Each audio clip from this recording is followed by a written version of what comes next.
Allez, salut à tous et bienvenue sur InfoCatch. Nous est parti pour cette preview donc de Raw, donc du 4 mai 2026. La WWE nous a annoncé 6 événements. Je rappelle que c'est le dernier épisode de Raw avant Backlash qui aura lieu déjà dès ce week-end. Donc autant vous dire que c'est passé extrêmement vite le prochain pay-per-view.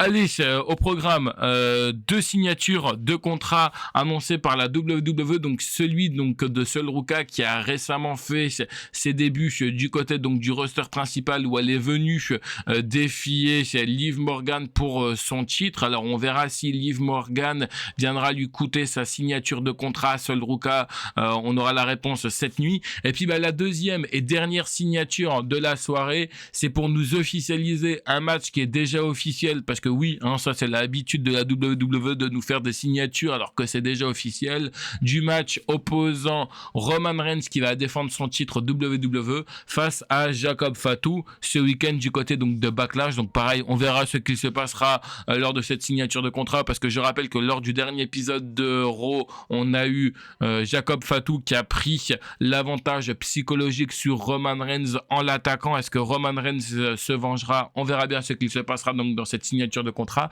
Ensuite, on aura un face-à-face à quelques heures donc de leur match également du côté c'est donc de Backlash entre Asuka et Io Sky. On aura un Open Challenge lancé par Obafemi. Qui répondra à cet Open Challenge?